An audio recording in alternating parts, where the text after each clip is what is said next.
All right, we are here today, starting the year 2018 now correctly and in style to give you guys the Hawks news and commentary that we know you need. I'm Josh, your main host, and joining me today, no mystery, I have him back here. Might as well just be my regular co-host is Glenn. Glenn, how's it going? I'm doing great, Josh. How are you today? Good. Now, so everybody knows we had a fantastic show planned out and set up for you guys that was recorded yesterday. Today is, I believe it's Tuesday the 2nd.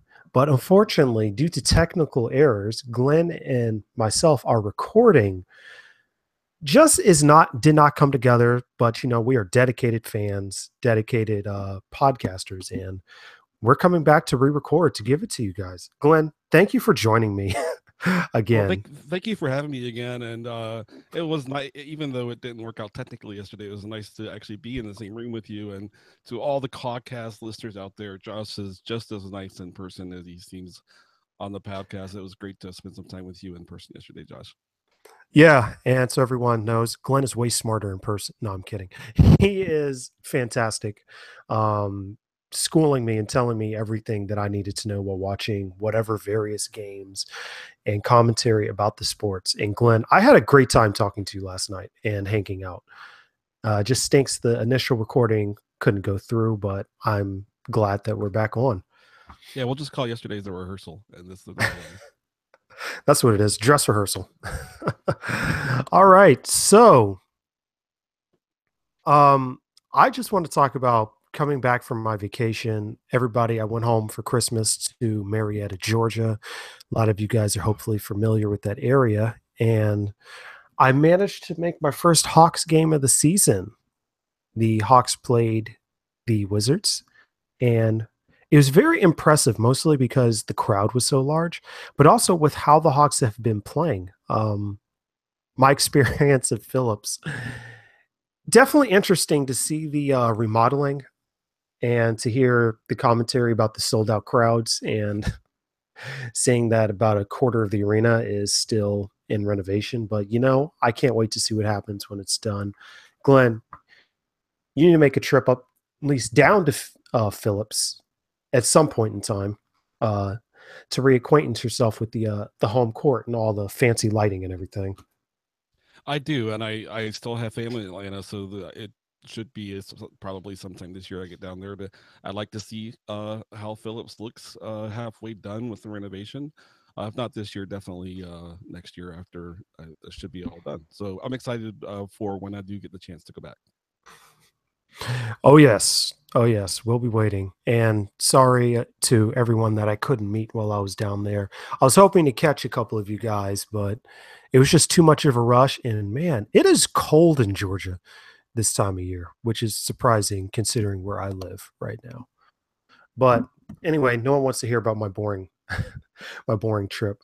Let's get on and talk about the Hawks. So, Glenn, the Hawks are on a bit of like a winning streak. What do we make about this?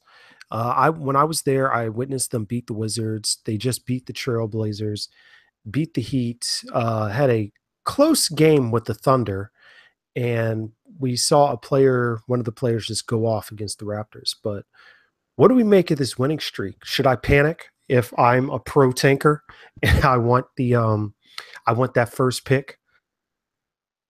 I don't think it's time to panic. I do think they're playing better basketball. I think that this group is a little bit more used to playing with each other and kind of playing off of each other's strengths.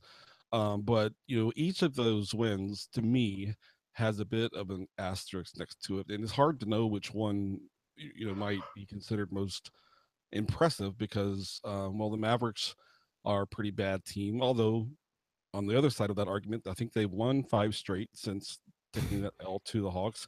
Washington plays up and down to their competition Yep. all the time. They won in I think in Boston on Christmas Day, but they're playing a very tired Celtics team. But they definitely play up and down the competition. So, not super surprised the Hawks get that win. And then when they beat the Trailblazers, they were without their best player Damian Lillard. So yeah, there are reasons to understand how the Hawks kind of got wins against teams that are have better records than them thus far. But I do think they're playing better. But they lost so many games early in the year that I don't really see them.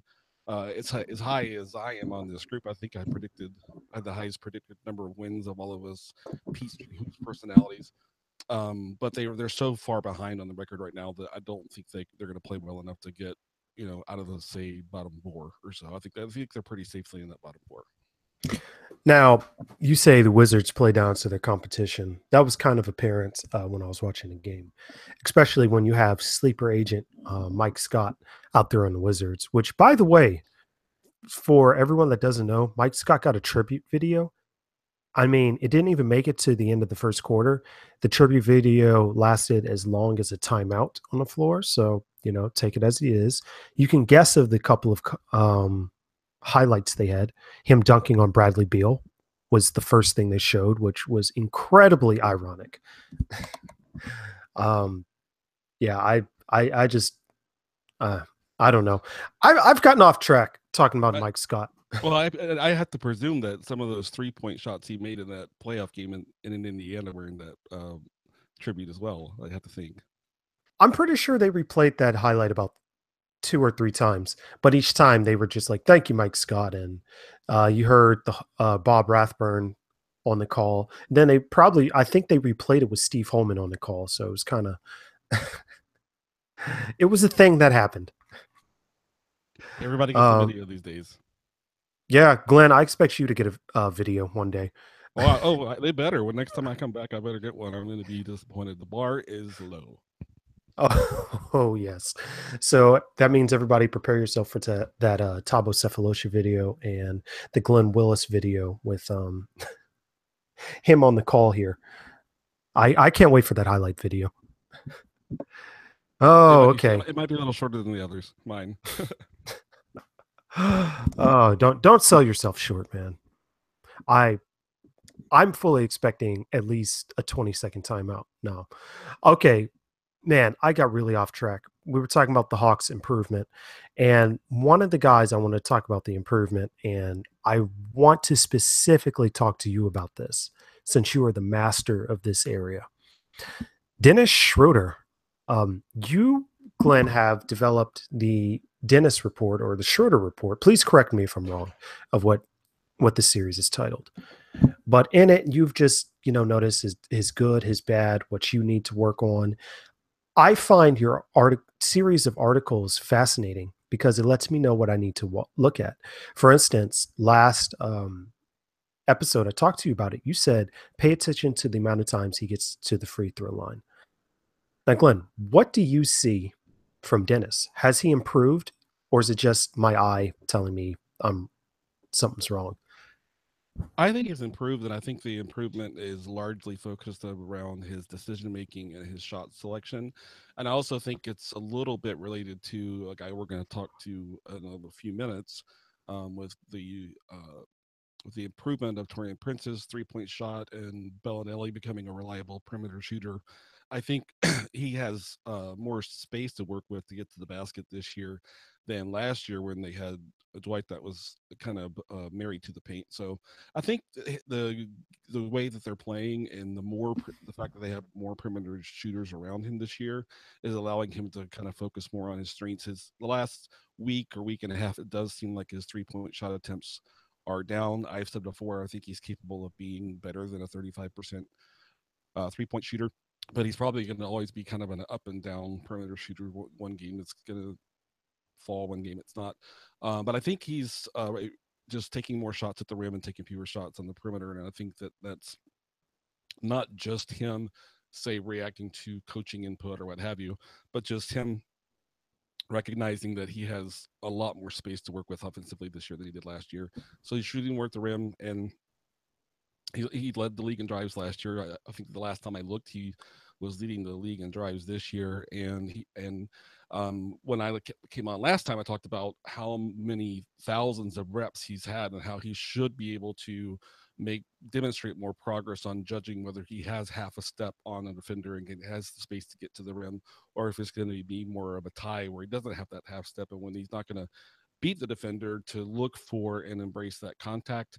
He's not doing that enough, but he's doing it more, but he needs to still do probably twice as much of that to maximize his personal efficiency as an offensive player. But I'm encouraged by what I've seen the last couple of weeks. Well, with Dennis, as always the case, you have to just watch and see if he continues doing it. He's been a guy that has been kind of an inconsistent player his entire career. His focus and his decision making tends to kind of come and go. So I hope he's kind of arrived at a phase where he's going to be more focused on the things that he needs to Hmm. do to help his team be successful. But with him, we have to wait and see if he continues to do that or not. Now, I wanted to make a comment, but you were on such a roll. But I wanted to say I need to have like a soundboard or a bell for every time we say something about Dwight Howard on here, so the listeners can keep count. But Yeah, and we should have a like a limit for sure. yeah, Around a we need certain. like a official tally counter or something. I don't know. Maybe if I do video one day. But that's good to hear on Dennis. Now, one thing I did notice when they were playing Washington, it was just like kind of like how you mentioned, like suddenly he is efficient. Suddenly he's trying on defense, like we know he can be capable of, and it's just like all of a sudden there seemed to be a turnaround.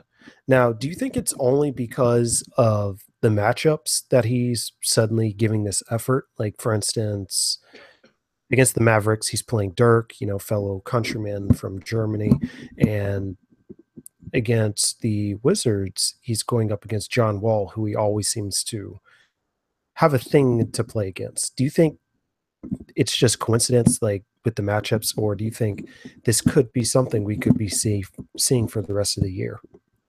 Well, it's hard to say because the most perplexing part of this season for me has been the tolerance Bud has had with Dennis's lack of effort on defense. And for the first, you know, 80% of what probably of their games so far, his defensive intensity and his defensive effort was really lacking.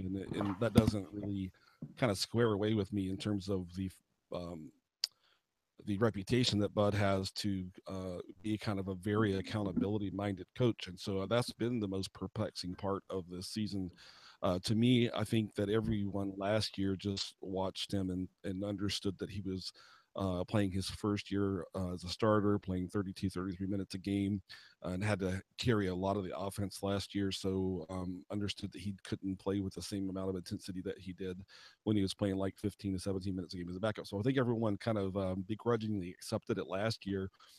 But this being his second year, you have to think that eventually Bud was going to demand more. That could be what's happening, or it could be those matchups. He does always play really hard against Dirk's team. He played really hard on defense in the playoffs last year. He also had a wonderful offensive series against Washington last year. So we'll have to see if it's matchup related. But something else that I've noticed is that Dennis's defensive effort has improved. Well, it started improving right about the same time that Malcolm Delaney started getting minutes again. And then for me, I'm wondering if the coaching staff is using Delaney's effort as something that they want Dennis to kind of uh, follow his lead on. And Malcolm works really hard to get over screens. He guards guys that are a lot bigger than him. He Right. guards wings that are off the ball. He did a wonderful job in that Portland game on CJ McCollum. He and Bays really kept McCollum's offensive production down. And I do just kind of wonder if the coaching staff is using Malcolm as kind of to set an example of what it looks like to play hard on defense out of the perimeter, because Dennis's intensity did start to change right about the time Malcolm got back in the rotation. So I wonder if Right. there's that's part of it as well. It's a good point. Good point. Definitely the play around him also did help. And you alluded to it earlier, which you somehow knew my next my next subject I was going to bring up. Now, shooting around Dennis has improved, which I think, as well as you, contributes to his less number of 3-point shots. We've seen the Ilyasova helping out, but one big emergence that has come is Torrin Prince. Prince had a fantastic game against the Raptors, if anybody watched that. And you should know what game I'm talking about. But he is like just shooting straight fire, like just so hot from 3 point line so far this season. I do expect it to go down, but it has just been amazing. What have you seen from him? Well, you have to vouch for the fact that I said this yesterday, but about Torian Prince's shooting, because I think I saw on Twitter today Chris Villamore put out a quote about his balance and him landing where he takes off. So you'll have to vouch for the fact that yesterday I said last year I was encouraged that he had really good potential as a shooter because he does land from where he jumped from, and he has a nice straight up and down motion. He has a nice, really high release point. The shot overall shot mechanics are pretty clean, pretty repeatable. And last season, the last 10 games of the season or so, and then into the playoffs, we saw him start hitting his corner threes consistently. Now he's hitting threes above the break. So I think it's just uh, he's working with a coaching staff that has a track record of developing shooters, especially on the wing. So that shouldn't be a big surprise. He wasn't a great shooter in college, but he has the frame, the length that closeout defenders have a difficult time kind of getting up to meeting his release point because he's got a lot of length and a lot of verticality. And what Viv Moore put out basically said that Torian said, if you watched me shoot last year, I was landing on 1 foot. This year, I'm landing on 2 feet, so I would just improve my balance.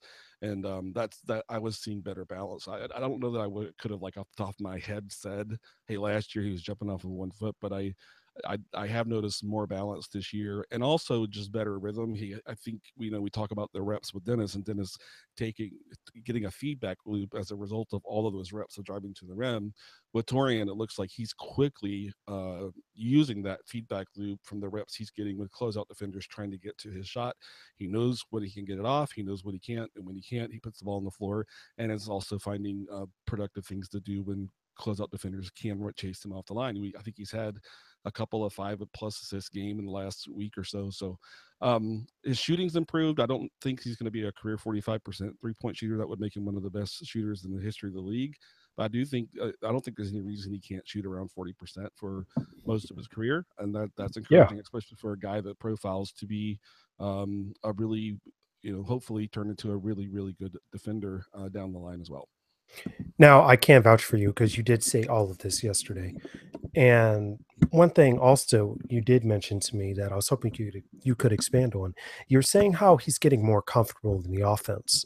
Now, we've seen him basically take more of a step this year with like ball control, shooting off the dribble, getting involved with the offense. Could this be something that could contribute his either confidence and also just his already insanely high shooting percentage?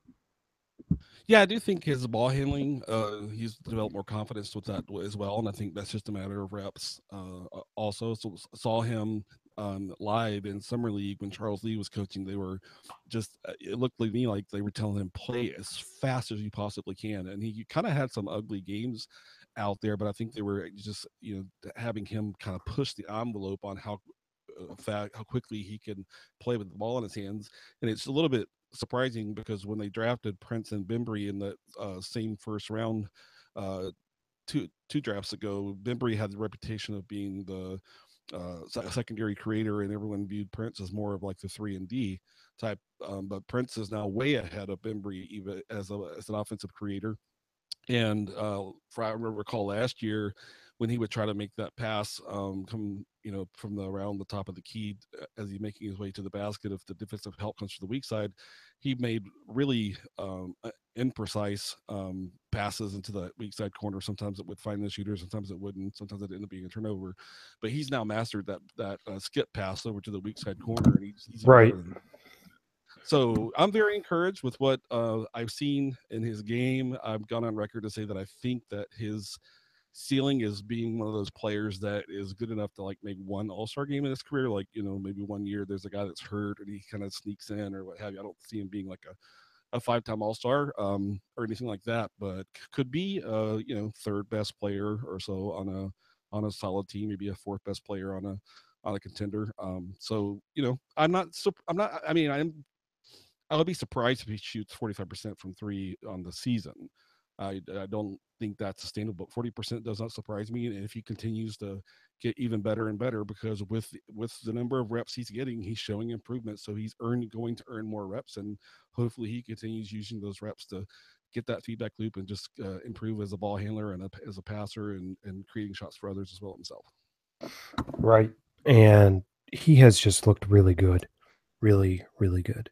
Now, gonna take a quick break, get some water, something.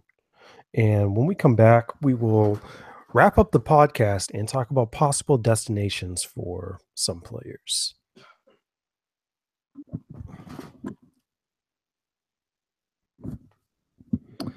We back. Like how I did that. So, Glenn, I'm watching the Hawks play, and it's great to see that the young guys are getting minutes. However, it seems like some of the older guys, you wonder if they would benefit more being on another team and if it would benefit not just only us, but I guess them as well. I don't know. I'm just trying to think of possible trade scenarios that we can see with Atlanta with the deadline coming up.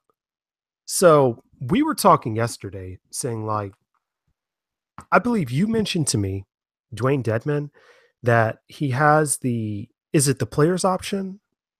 Player Yeah, option? he has a player option next year. And early in the season, when he was shooting the ball well and playing pretty solid defense, he looked like a pretty tradable guy because he was playing so well that it was looking like he would not pick up that option and look for, if not a more a contract that, if not a contract that pays him more annually, at least getting a longer term contract that secures him a little bit more financially. But now with the injury, we have to wonder when he's going to get back, when he comes back. It seems like he's pretty close based upon what we're hearing, but who knows if he's going to continue being a 40% 3 point shooter, and who knows if he's going to demonstrate some of the things, some of the new aspects of his game that we saw early in the year. If he is, then I think that a team can look at him as, you know, likely as an expiring contract, because if he does play that well, maybe he doesn't pick up that option. But that does make it a little more tricky. The eminently more tradable guy is Marco Bellinelli. He is on an expiring contract, but I do have to share kind of my philosophy that it's not just a matter of a decision of, oh, we should trade these guys to get, you know, assets back and just to build your asset inventory more, because when you're trying to develop young guys, you still have to put the right guys around them to help them develop. So I think, for example, any improvement we've seen in Dennis this year, I think when he plays with shooters, whether that's a Babbitt or a Bellinelli or with Torian Prince now being that guy, that helps him and gives him more space and lets him grow his game. So I saw the other night, for example, the Suns play here in Sacramento, and I noticed, like, it's in person, it's easier to see how much Tyson Chandler was helping Devin Booker. Just worked really hard as a screener, and Right. Chandler's on a team that's going nowhere. He's getting paid $13.5 million this year and next year, but Devin Booker is now, like, I think sixth or seventh in PER among shooting guards. And if Tyson Chandler were not on that roster, he would not be doing what he's doing, in my opinion. So you do have to consider that there's a kind of a trade off in terms of having veterans around your young guys that can help them grow. But at the same time, if you're looking for a top 5 draft pick, you probably don't want to play good veterans all the way to the end of the season, because they're probably Right. going to take you closer to 7, 8, or 9, ninth pick, something like that.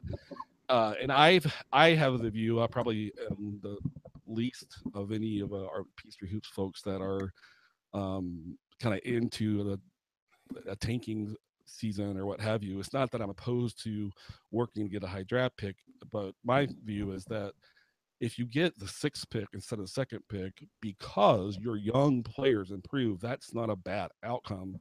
But if you get the sixth pick instead of the second pick because you played three experienced veterans the whole season, then that's probably not serving your organization very well. So I do think that when we get closer to the February 8th trade deadline, I do think that we're going to look to see if they could get something for Bellinelli, if they could get something for Dedman. Bellinelli would be easier. You wonder with Malcolm Delaney be an expiring contract. I don't know that he has much trade value, but If a team suffers an injury in the backcourt and just want an experienced guy, they might think that Delaney's a guy they could get with a pretty low second round pick, those sorts of things. So I do think the Hawks will be more active at this deadline than they've been the last few years, even though they did forward last year. But yeah, I think some of those veterans that are helping them right now, they would hope that they're not going to be there the entire season and can trade one or two of them for something of return.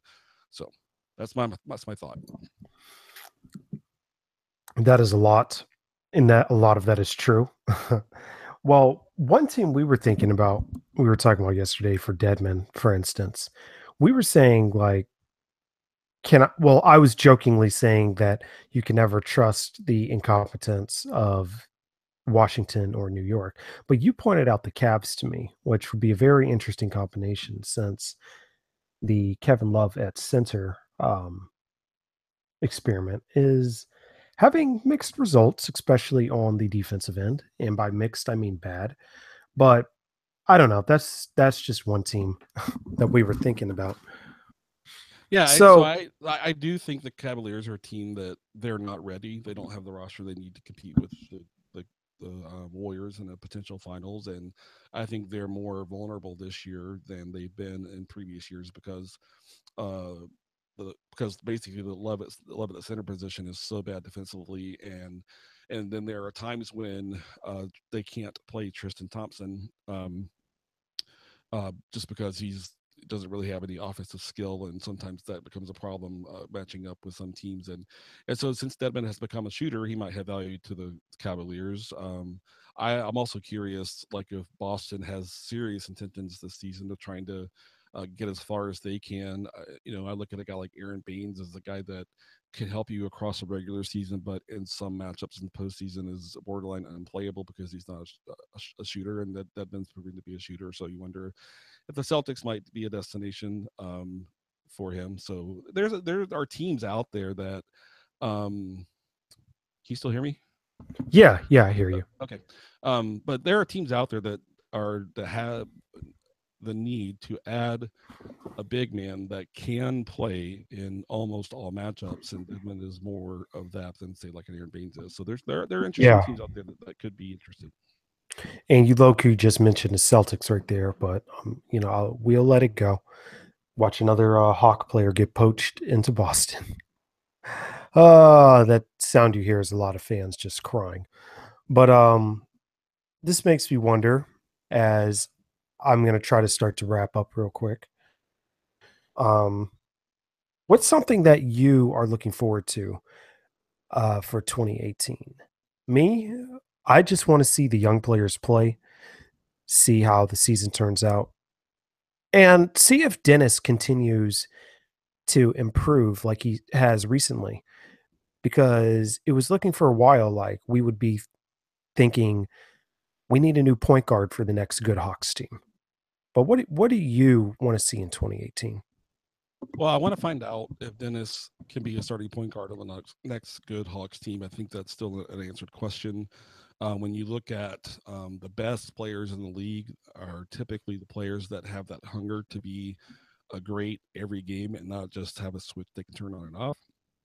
And Dennis came to the Hawks with kind of a reputation of being a young guy that said he wanted to be great, but we've seen his effort go up and down. And can he kind of put the foot on the pedal and keep it down game to game across um, a really draining long professional season? So I think by the end of this season that we'll know whether he's the long term solution at the starting point guard position or not. So I'm looking forward to seeing that and learning that and hoping for a good outcome. Of course, I want to see Torian Prince continue to grow on both ends of the court. Looking forward for that as well. Also, looking for John Collins to be more than a finisher at the rim and a putback guy. When I saw him play in Vegas, he looks like a guy that should be developable as a shooter. And so I wonder, once we get into the second half of the season, if we'll start to see him get more opportunities in kind of the pick and pop game. He certainly demonstrated he can get to the basket rolling off of the pick and roll for sure. He's also showing more passing skills than like he struggled to even get to like double digits in assists in both of his seasons at Wake Forest, but his Right. passing scheme is already way better. So looking forward to seeing him play. Also, I'm looking forward to hopefully DeAndre Bembry coming back and playing. His offensive play has been just atrocious so far. He's been a turnover machine out there, and I think people that have been watching him know he's better than that, and it might just be a matter of the fact that when he had that injured wrist, he really wasn't able to do much ball handling. In his maybe he was just doing more conditioning and kind of less ball skills. Those were maybe he was limited. But I would hope that in the second half of the season that he's playing ahead of Malcolm Delaney. As much as I love Malcolm Delaney, and hope that he can set himself up for another contract. Delaney's not going to be on the next good Hawks team. It's very unlikely that that would be the case. That And hurts, so, but yeah. yeah, I love Malcolm and really root for him. When his shots are falling, he's a really helpful player. When his shots aren't falling, he still plays really hard on defense. And like I said, I do hope that's been a good leadership example for Dennis these last few weeks. But I would hope in February, March, and April that we'll see Bembry play, and hopefully he'll um, look like a guy that can definitely be in their best, top 6 or 7 guys in the rotation for the next few years. We haven't seen it yet, but I'm looking forward to seeing him get another opportunity in 2018. So that's and also like Tyler Kavanaugh, I'm looking forward to just seeing him play more and see if he's actually a real NBA player. He's I would have said no. I did say no in the beginning of the season, but now it's more of a I don't know. I need to watch more. But he's a lot of fun to watch and root for as well. So while the Hawks are not likely going to win a lot of games the rest of the season, I think there's a lot of fun reasons to watch them play and interesting things to follow and learn. Just admitted you wanted to talk about Dwight Howard one more time in that last sentence. Something along the lines of this season being more fun to watch. Or maybe that's just me thinking out loud. But Well, yeah. Well, if you notice, Charlotte with Dwight is not far ahead of the Hawks anymore. I think it's 2.5 to 3.5 games somewhere in there. And oh Dwight is boy. a little bit what Dwight's on my mind a little bit just because I happened to watch that Hornets and Clippers game that they took place I think on Friday to prep for the podcast I do with my brother. But so a little bit of Dwight on the brain because Dwight had a nice game last week in Golden State, and had a terrible game against the Clippers. So yeah, a little bit too much Dwight in my diet the past week. So apologies for that. Oh boy. Um one last person I want to bring up, Miles Plumley. Definitely not as terrible as I thought. He is such like an unwilling, I guess you'd say, unwilling to shoot, unwilling score that it kind of just makes up for everyone else that wants to score. He does like all the small things. Like I don't know if you remember those years ago watching Jason Collins, where it was just kind of like, oh my goodness, but at least he's doing smaller things that help the team out. Miles Plumley actually is not that bad. Um, well, at least a lot better than I thought. Am I going crazy here? No, I think he's doing better than everyone thought. I have seen a little bit more of Miles Plumlee over the years because I live in Minnesota and I always catch the Hawks when they come to town for sure. And then oftentimes when they one of their trips to Milwaukee, they usually have 1 or 2 trips to Milwaukee. It's a very affordable flight and very affordable way to see the Bucks. So I saw the Milwaukee Bucks version of Miles Plumlee when they decided to give him this contract before the injuries that kind of set him back, and he was fast, had a lot of verticality. He's obviously a really big guy. He's a legitimate size center.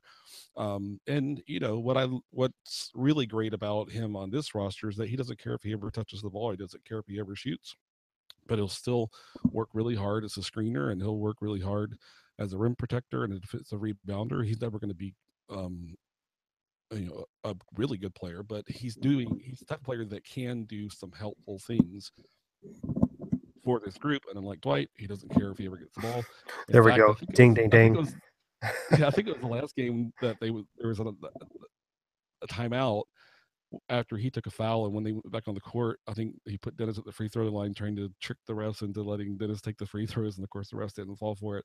But and then Miles Plumlee missed the 2 free throws. So obviously, if you put someone else on Oh, him, you're not well, showing much confidence. But yeah, he doesn't need the basket. He doesn't need to touch the basketball. He'll still set screens. He'll still play defense, whether he touches the ball or not. And I think that's a good set of qualities for a player for this team where they are right now.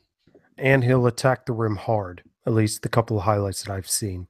You just like look at him and be like, oof, get out of the way. Because that looks like a lot of weight coming down the lane right there. Absolutely. Yeah. Well, fantastic. Um, Glenn, any thoughts on tonight's game against Phoenix? Yeah, they're playing in Phoenix, I believe, tonight. Yeah.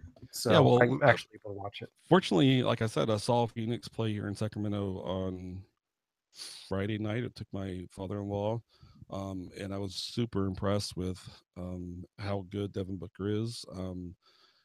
Garrett Temple and the Kings did a pretty nice job of limiting him early, but he was strong, closed really strong in the fourth Right. quarter in that game. It helped them get that win. And I think I also mentioned I was really impressed with how hard Tyson Chandler works without the ball, setting screens, getting Right. Booker's defender separated from him. And TJ Warren's having a really nice season. Luckily, in our Peachtree Hoops Fantasy Basketball League, I grabbed him early Ah, and have been benefiting from that. ah, So, but it's gonna be an interesting matchup to see if Bays is on Booker to start, because Booker's since they've traded Eric Bledsoe, Booker's actually playing a lot more point guard. They picked up Isaiah Cannon with a disabled player exception. And I actually was impressed with him on Friday night as well. So it'll be interesting to see how they try to limit Booker as the primary offensive resource on that team. And I'll bet we'll see a lot of Bays on him, and then when Bays goes to the bench, we'll see some Delaney on him, and then I think we'll see Prince be asked to try to contain T.J. Warren, and how well they contain those two will determine how many points they need to put up to possibly get a win. But if they can contain those guys, they might have a chance to win this game. well, it should be interesting to watch.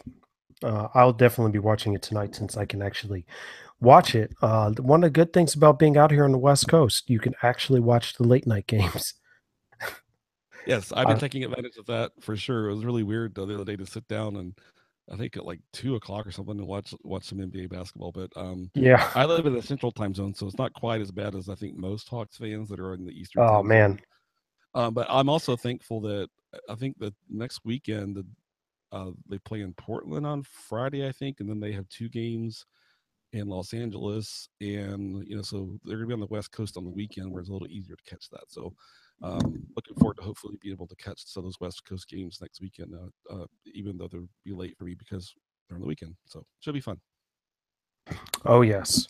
Well, Glenn, thank you for coming on and re-recording with me. This has been, as always, a fun and informative talk. Real quick, I know you want to plug, and I kind of want to plug it too. One of your podcasts that you recorded last night. I overheard you guys were talking about the Hornets, but could you just expand on a little bit of what you and your brother recorded last night? Sure. So you can find me on Twitter at Willis_Glenn, or you can find the podcast that Greg and I do. Greg and I both write for Peachtree Hoops. Josh contributes via his podcast there. But our podcast is called the Full Court Press. It's called that because we intend to cover all teams in the league, regardless of status. So, for example, this week, because I was able to see the Kings and Suns play, we cover 4 teams every week, and we try to get to every team and within 2 months time or what have you.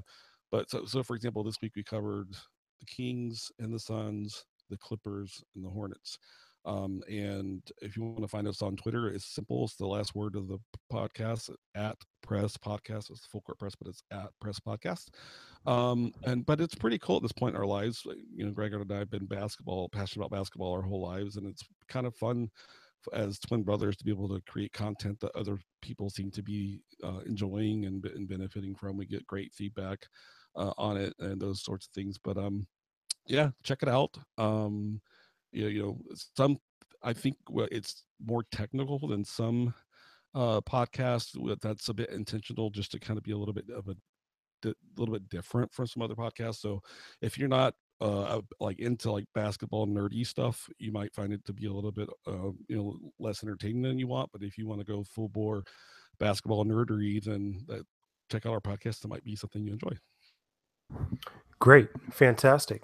Well, Glenn, thank you for coming on. And sadly, I couldn't pack up the CawCast studios in the back of my Sentra and bring it up to Sacramento. But I'm glad you were able to join me today and re-record. Thank you once again, man. Yeah, thank you. The pleasure was mine. Always enjoy your show, whether I'm on it or not, Josh. I'm a loyal listener for sure.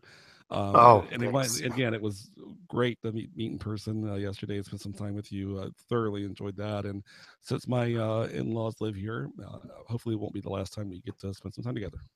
Yeah, hopefully next time we'll actually be able to catch a Kings game and look at that beautiful arena. Not the team, but the arena. But we'll have to try to make that happen. Great. Well, thank you all for listening. Thank you, Glenn, for joining me. And we're out of here. We'll catch you guys next time.